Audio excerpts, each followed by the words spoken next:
Miss Hilges dan Eliano Reijenders resmi menjadi WNI setelah menjalani sumpah pada Senin, tanggal 30 September tahun 2024. Demi segera mempersiapkan kedua pemain ini, tim dari PSSI dan Kemenkumham terbang ke Belgia. Mereka diproyeksikan tersedia saat timnas Indonesia bertandang ke Bahrain dan China pada lanjutan putaran ketiga kualifikasi Piala Dunia 2026 zona Asia. Jika bisa memenangkan pertandingan dan menyapu bersih 6 poin, maka kans mereka melaju ke putaran keempat kualifikasi semakin besar. Selanjutnya, Miss dan Eliano tinggal mengurus perpindahan federasi dan bermain di timnas Indonesia. Memiliki waktu sepekan, PSSI langsung melakukan persiapan untuk sumpah WNI kedua pemain tersebut. Demi memberikan persiapan terbaik, digelar rapat pada Kamis, yang dihadiri oleh PSSI, Menteri Hukum dan HAM. Tujuannya untuk membahas peluang melaksanakan sumpah WNI di luar negeri. Ketua Umum PSSI, Erick Thohir, menjelaskan, semua jalan terbaik ditempuh demi memastikan mereka bergabung ke timnas Indonesia. Saya sangat berharap dukungan yang sudah diberikan maksimal dari semua pihak akan makin memperkuat timnas. Di dua laga tandang yang sangat krusial melawan tim Bahrain dan Cina, kata Erick Thohir. Saya optimistis, Coach Shin akan punya strategi dan game plan baru. Dengan kehadiran dua pemain yang merupakan andalan di klubnya masing-masing, tutupnya.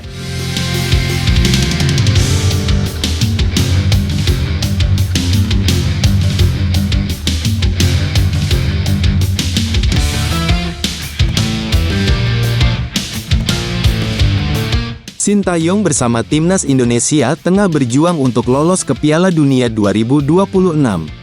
Bermain di putaran ketiga kualifikasi Piala Dunia 2026 zona Asia, timnas Indonesia berhasil menahan imbang dua tim langganan Piala Dunia, Arab Saudi dan Australia. Saat ini timnas Indonesia pun berada di posisi 4 klasemen sementara grup C dengan raihan 2 poin.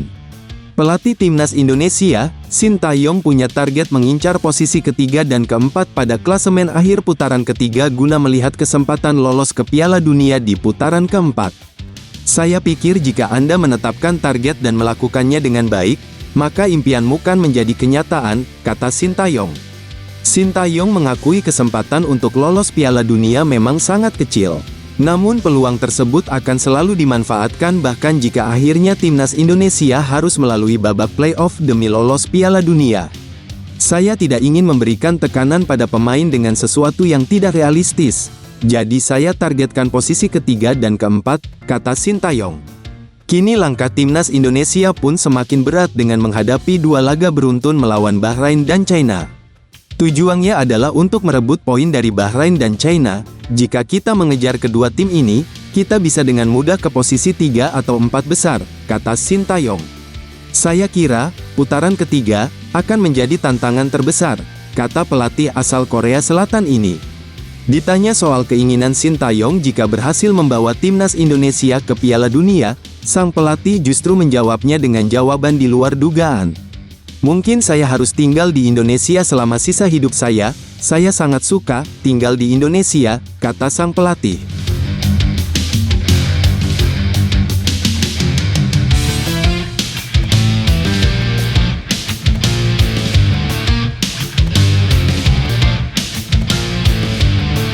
Anggota Komite Eksekutif NOC Indonesia, Hifni Hasan memantik kontroversi soal kebijakan naturalisasi Sintayong bersama timnas Indonesia. Pernyataan tersebut disampaikan pada acara Jebret Media Award 2024, Kamis, tanggal 26 September tahun 2024. Hifni datang mewakili Ketua Umum NOC Indonesia, Raja Sabta Oktohari yang tidak bisa hadir. Dirinya langsung mengkritik blak-blakan kebijakan naturalisasi di depan pemirsa. Hifni Hasan mengkritik banyaknya pemain naturalisasi timnas Indonesia usai diasuh oleh Sintayong. Pertama saya mau berbicara tentang Coach Sintayong. Jadi saya orang yang paling keras untuk masalah naturalisasi, kata Hifni Hasan. Saya coba memberitahu kepada beliau, jangan terlalu banyak pemain naturalisasi dibawa ke tubuh sepak bola Indonesia, tambahnya. NOC Indonesia atau Komite Olimpiade Indonesia tanpa menunggu waktu lama langsung menyampaikan klarifikasi. Komite Olimpiade Indonesia mengambil sikap atas kegaduhan yang terjadi usai pernyataan yang dilontarkan anggota Komite Eksekutif, Hifni Hasan di acara Jebret Media Award 2024 pada Kamis, tanggal 26 September tahun 2024, tulis keterangan NOC Indonesia.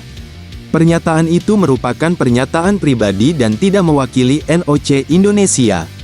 Walaupun itu pernyataan pribadi, namun yang bersangkutan tidak pantas menyampaikan pendapatnya pada kesempatan tersebut.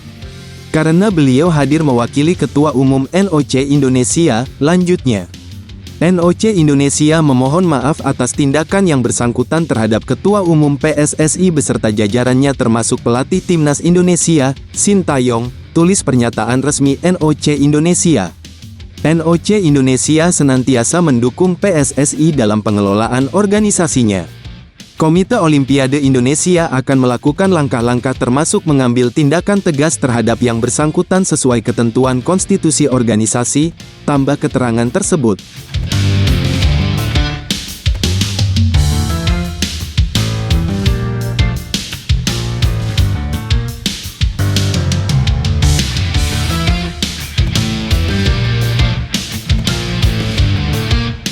Pelatih Timnas Indonesia, Sintayong, menegaskan akan selalu memberikan kesempatan kepada pemain Liga 1. Hal ini sekaligus menjawab kekhawatiran beberapa pecinta sepak bola Indonesia. Seperti yang diketahui, tak sedikit yang menilai bahwa kini pemain Liga 1 sudah tak mendapatkan tempat di Timnas Indonesia. Hal tersebut tak terlepas dari pilihan pemain Sintayong di laga Timnas Indonesia pada bulan September lalu. Tepatnya yakni kala Timnas Indonesia menghadapi Australia di Stadion Utama Gelora Bung Karno, Jakarta, tanggal 10 September tahun 2024. Ini merupakan matchday kedua grup C putaran ketiga kualifikasi Piala Dunia 2026 zona Asia. Kala itu, hanya ada satu pemain dari Liga 1 yang menjadi starter. Sosok yang dimaksud yakni pemain Persija Rizky Ridho. Sintayong sendiri menegaskan bahwa ia tak menutup pintu bagi pemain Liga 1. Syaratnya yakni pemain tersebut wajib menunjukkan performa terbaik bersama klub. Dalam hal ini, Sintayong ternyata melakukan pemantauan langsung. Pelatih asal Korea Selatan sejauh ini telah tercatat datang langsung di dua laga yang melibatkan klub Liga 1. Rinciannya yakni saat Persija melawan Dewa United dan Persib melawan Port FC. Pastinya akan dipantau terus Liga 1. Dan jika ada pemain baru yang bagus, pintu timnas selalu terbuka. Yang penting pemain bisa menunjukkan perkembangan yang baik, kata Sintayong.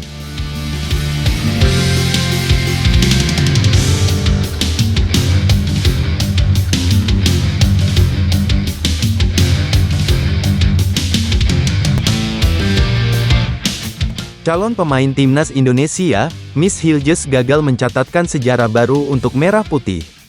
Hal ini dikarenakan Miss Hilges belum mengambil sumpah WNI karena padatnya jadwal pertandingan bersama FC Twente. Hal ini membuat Miss Hilges gagal mencatatkan sejarah baru sebagai pemain WNI pertama yang bermain di Stadion Old Trafford. Walaupun begitu, Miss Hilges berhasil membuat timnya FC Twente mencuri poin di kandang Manchester United pada laga perdana Liga Eropa, Kamis, tanggal 26 September tahun 2024. Miss Hilges bahkan tampil 90 menit penuh bagi FC Twente. Bek 23 tahun ini mencatatkan 8 sapuan, 2 intercept, dan 3 tackle. Ia juga memenangi 3 duel, salah satunya saat bikin Kobbie Mainoo tersungkur di kotak penalti. Dia juga mendistribusikan bola sangat baik dengan persentase akurasi umpan sebesar 92%, bahkan pemain keturunan Indonesia ini tampil baik dan mendapat rating 7,0. Hal yang sangat mengejutkan terjadi setelah pertandingan selesai. Usai pertandingan Miss Hilges menerima bendera merah putih serta jersey Timnas Indonesia. Miss Hilges pun mengibarkan bendera merah putih tersebut di Old Trafford usai membawa timnya mencuri 1 poin. Seperti diketahui, Miss Hilges dan Eleanor Eigenders diproyeksikan untuk bergabung dengan Timnas Indonesia untuk kualifikasi Piala Dunia 2026. Percepatan proses naturalisasi pun dilakukan agar keduanya bisa bermain membela Timnas Indonesia saat 2 laga tandang melawan Bahrain dan China pada Oktober tahun 2024 mendatang.